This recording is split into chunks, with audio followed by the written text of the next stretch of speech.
Welcome to the Reality Revolution. I'm your host, Brian Scott, and it is a gorgeous day to read a quote channeling.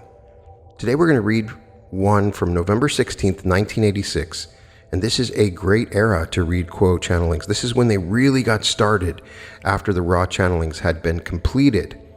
Quo is a group of higher density beings or highly evolved civilizations from higher dimensions that have been on the spiritual path for a little bit longer than we have, that have answered spiritual questions channeled through a group called LL Research. And the answers they give to these questions are quite profound and have helped me immensely on my own spiritual path. The question today is about divorce and the ending of commitments, which in a fourth density world becomes quite different. We are understanding lessons of love, but what happens when we cannot continue in a committed relationship with the one that we at once loved at another time? How do we deal with this new understanding of our oneness with all and in our spiritual journey? Quo has a great answer for this. What do you say to people who are considering a divorce or ending a commitment? Carla channeling. I am Quo. I come in the love and in the light of the one infinite creator. And because we speak through this instrument, we say to this group alone, we do come in the name of Christ, for it is not your Christ only, but Christ, the love of the creator. How could we not come in that holy name? For indeed we too hallow love as we would hallow our mother and our father, for love is mother and father of all of us.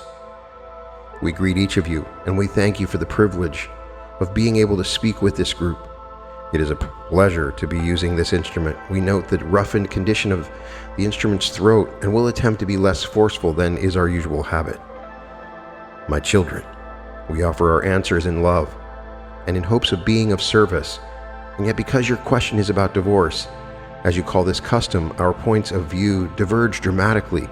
And in sharing with you our point of view, we so far wish not to influence any unduly, that we ask most especially for each seeker's careful discrimination in using any part of what we say, for we would not wish you to act as you think you ought, but as you feel. It is our discrimination and your choice at all times.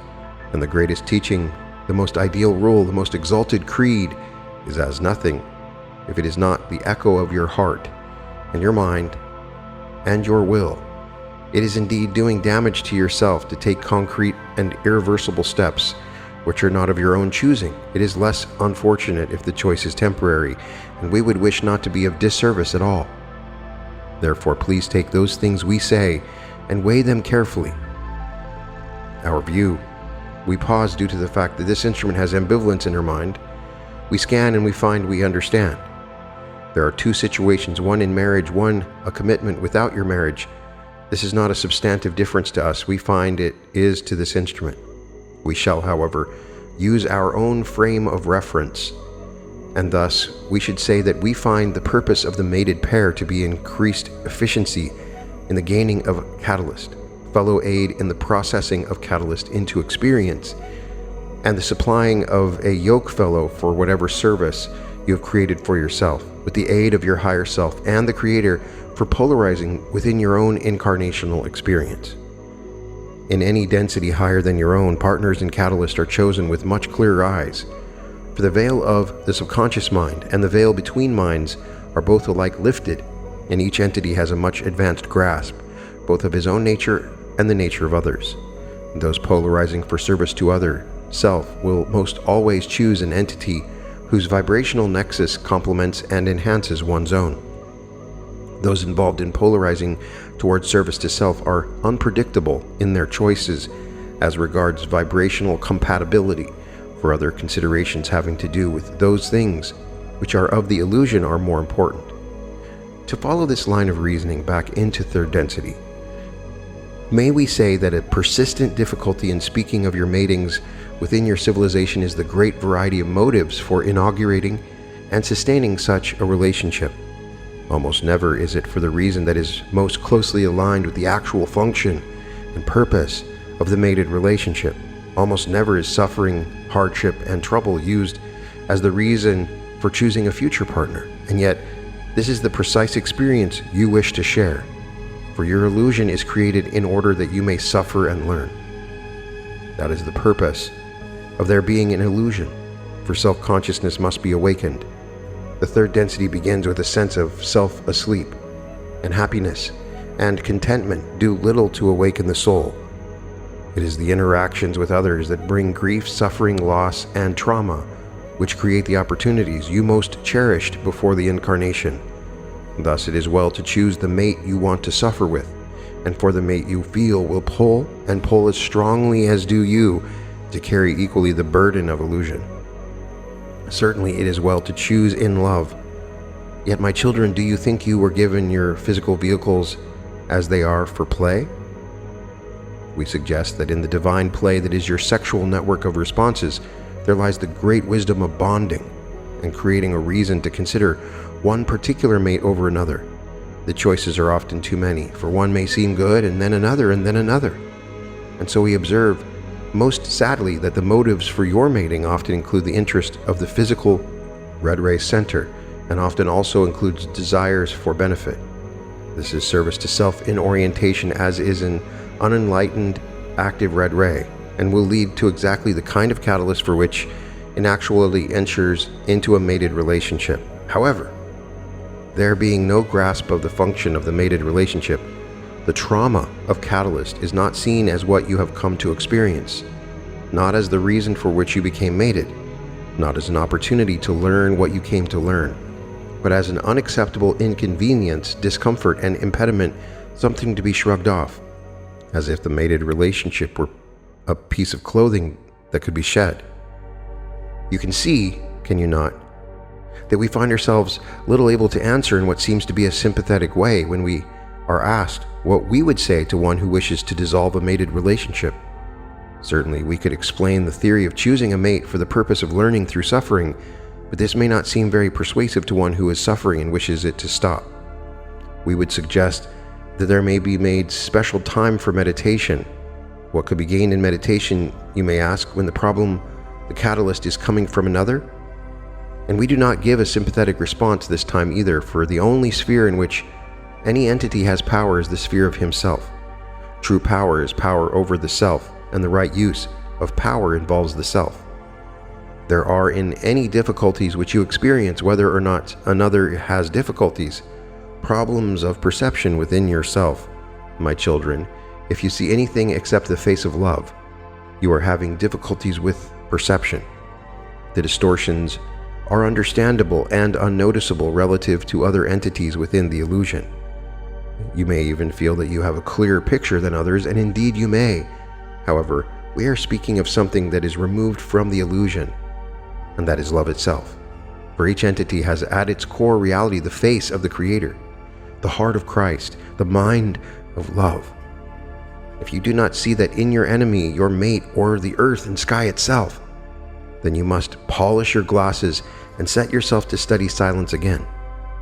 Do not be easy upon yourself here, for no matter what your actions, my children, it is well to have a bedrock within yourself, where you have a metaphysical honesty that will give you strength.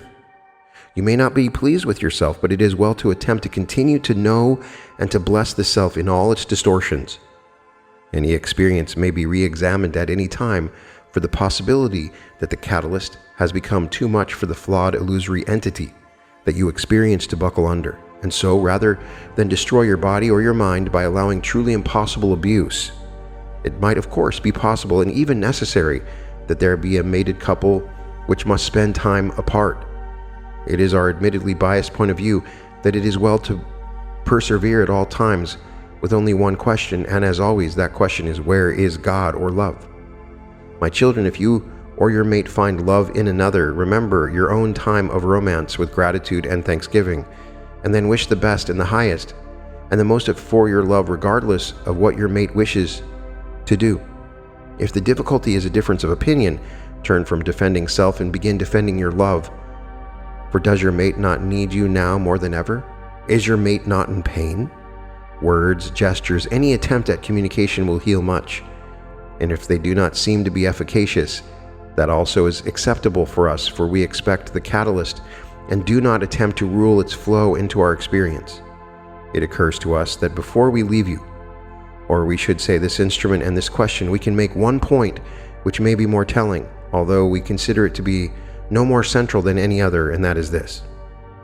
The one who believes that by changing the situation he will change his experience is following a false belief. For those lessons which each came to learn are for each, shall we say, a list of priorities.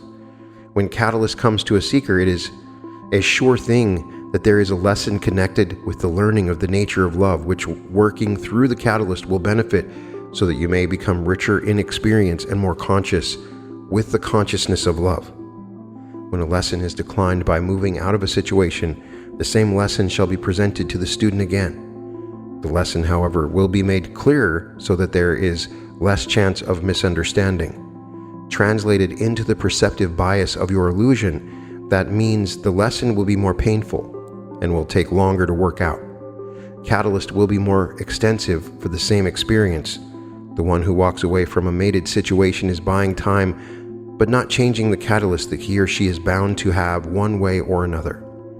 To those who have divorced or been divorced, who have left commitments or have been left, we would say that there is no what this instrument calls sin, and what we would call error or mistake in moving from a situation. It certainly buys, shall we say, trouble, yet with the wisdom of survival, you have chosen to heal so that you may throw yourself once more into your catalyst with a new zeal.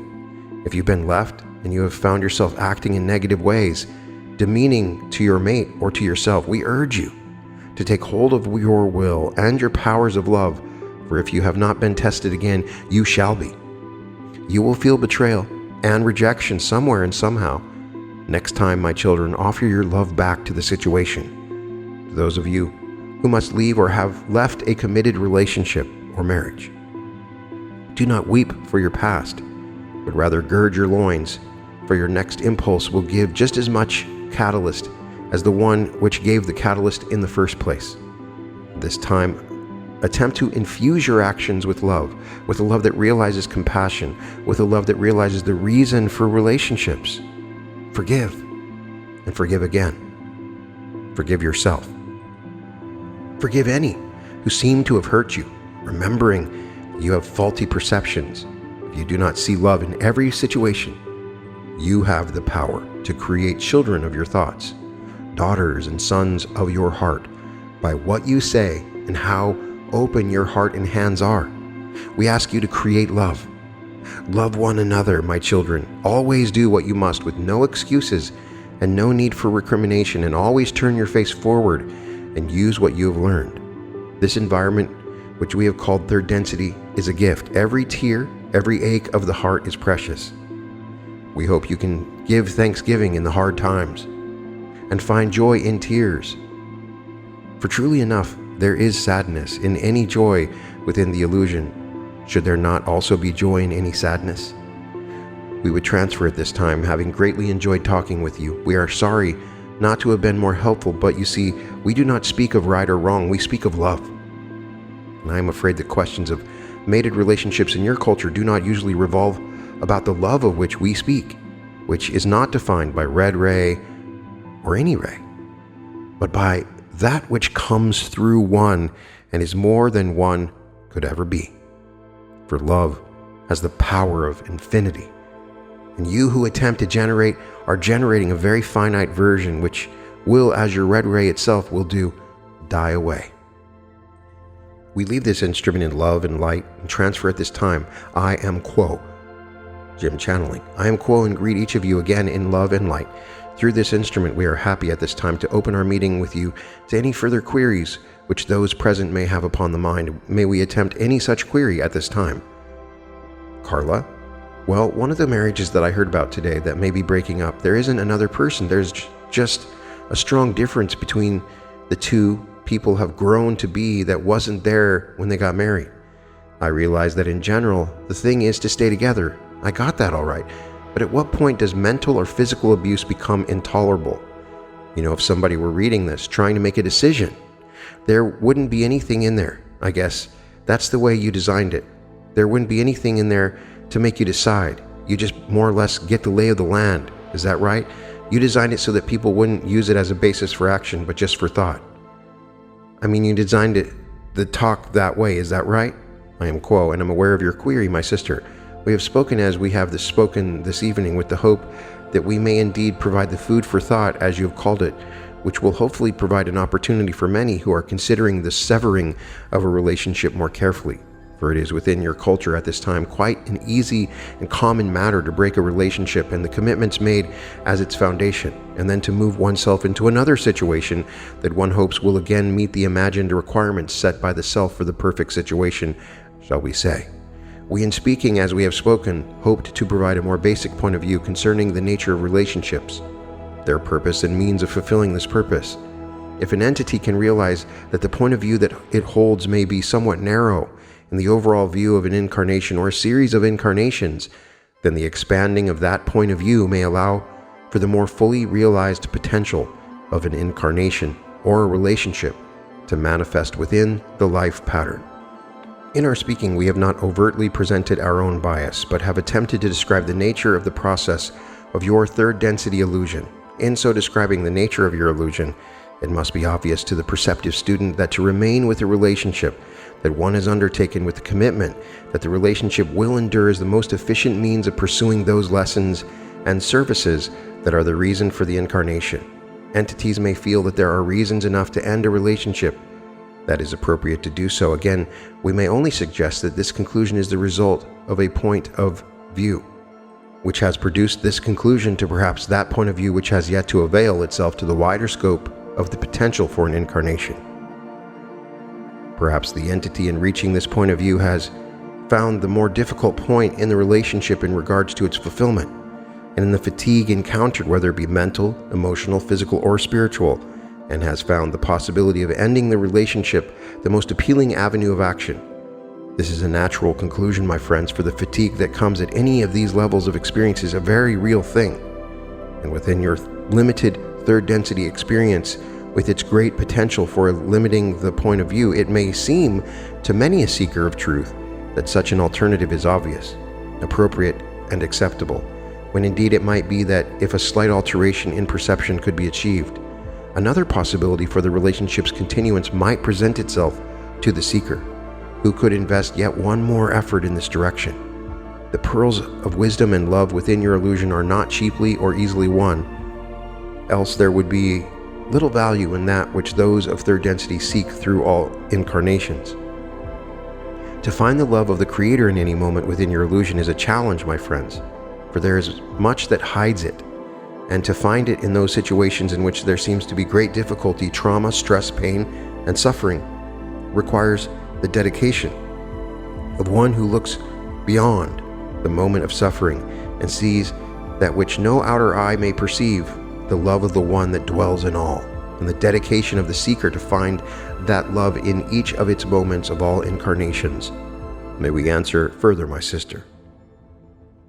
Question: how is the instrument holding up? I am Quo, and we find that this instrument is in a relatively comfortable physical and mental state. May we answer any further question at this time? I'll beg off and let H have a turn if there's still time.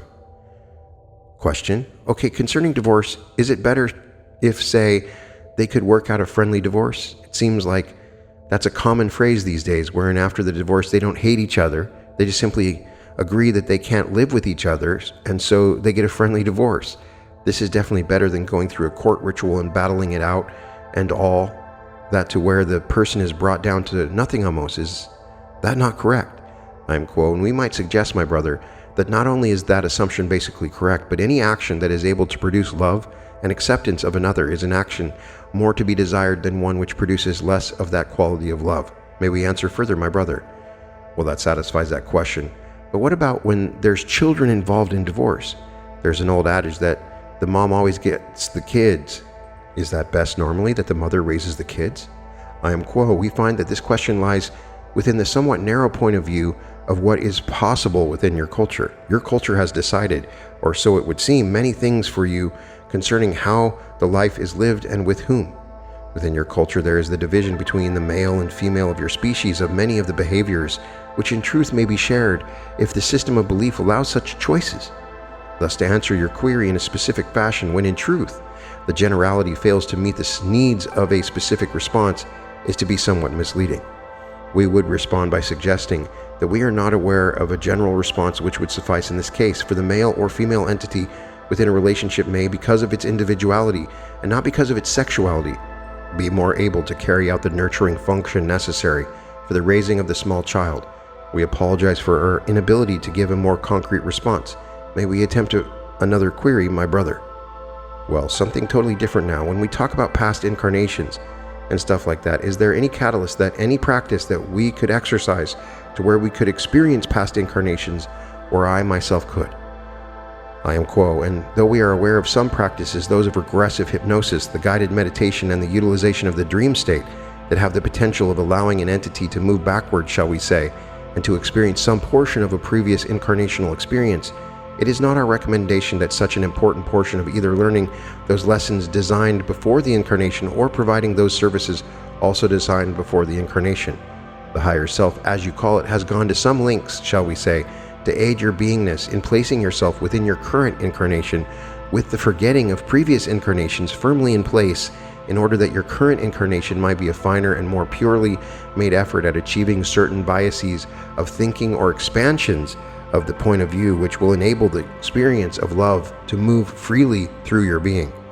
It is recommended that entities within the third density look primarily to the current experience of the daily round of activities to indicate those areas where work yet remains and opportunity presents itself for growth and service.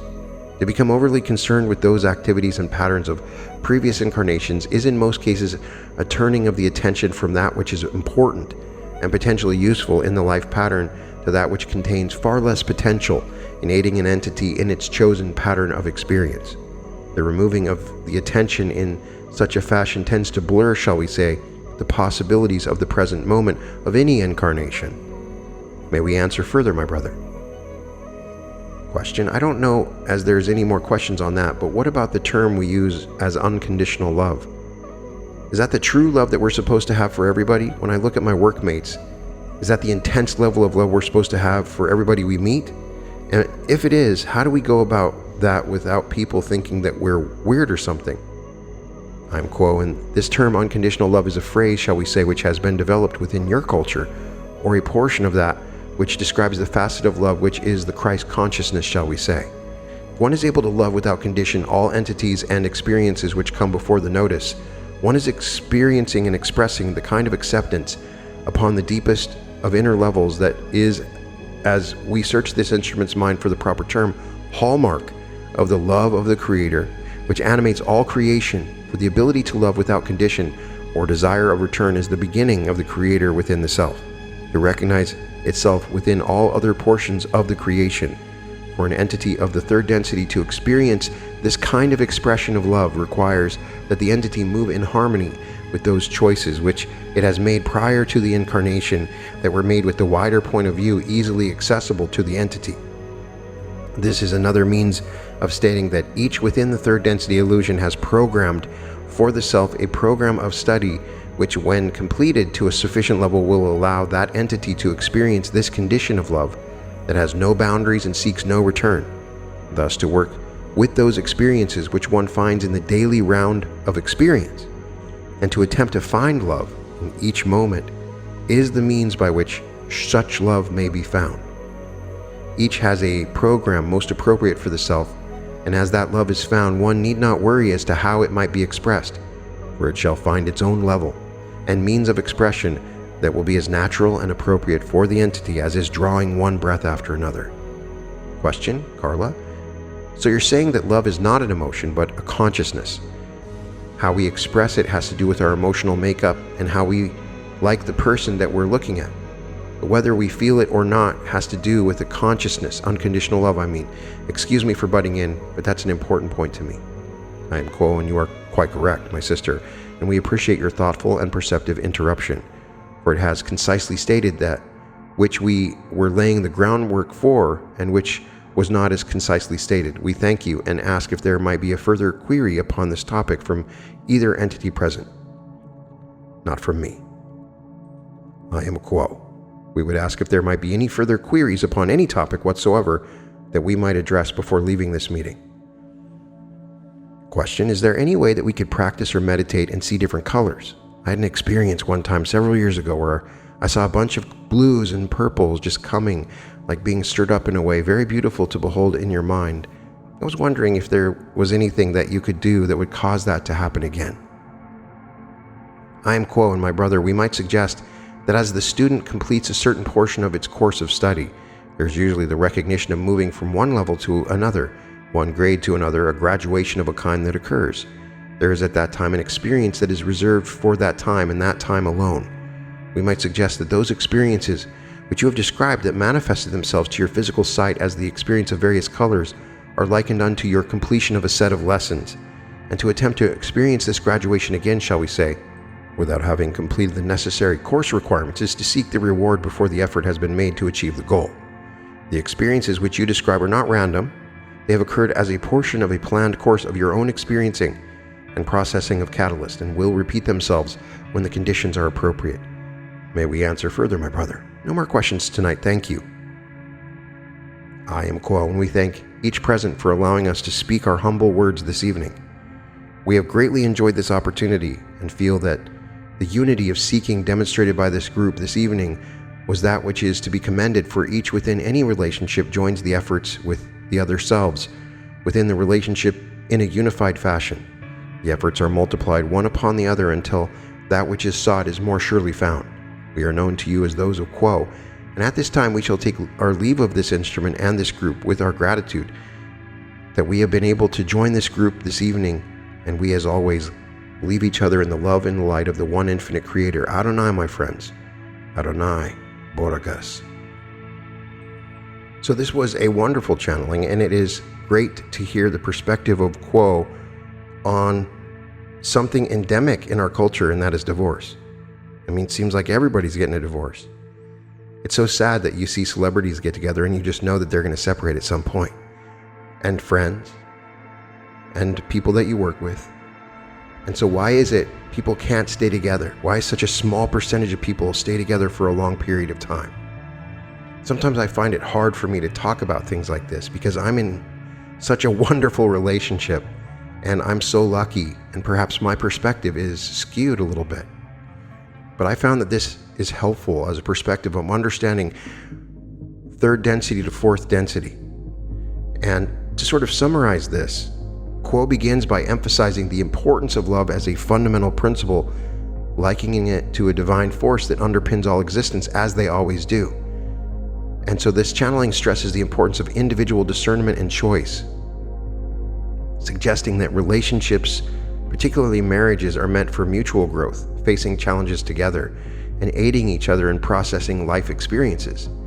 The perspective is that relationships are opportunities for spiritual, personal development, often through facing and overcoming hardships. This points out that in modern culture, the motives for entering and sustaining relationships often don't align with their true purpose, which is to share life's difficulties and suffering, they call it, and to grow from it. Quo implies that challenges and difficulties in a relationship are not just obstacles, but valuable opportunities for growth. The perspective is that hardships awaken the soul and contribute significantly to our soul's evolution. However, these difficulties are often seen as inconveniences that we have to avoid. They emphasize the importance of meditation in highlighting and gaining insight into personal issues and challenges in the relationship process. Quo describes love as the core reality of every entity. And if this is not seen in relationships or in the world, it indicates a need for personal growth and a clearer perception. When considering divorce, Quo is suggesting that changing a situation does not necessarily change the nature of the experience or the lessons that need to be learned. You leave someone, you're still going to go find someone else and you're going to have the same experiences. So whatever you're trying to escape, you're not going to escape it. You have to confront these things that we encounter in committed relationships. So if a lesson is avoided or not learned in a particular situation, it will present itself again, potentially in a more challenging form, until it is properly addressed and learned. For those who've ended a relationship, Quo advises not to dwell on the past, but prepare for the future and forgive everyone and everything. Forgiveness and understanding are emphasized. This is referring to an earthly experience that we are in third density as a gift. And these challenges that we have in relationships are gifts that provide growth and a deeper understanding of the world around us. So keep on looking for love in the moment. And while they say it can be hard, it is always there. You just have to find it. You can find all episodes of The Reality Revolution at therealityrevolution.com. And welcome to The Reality Revolution.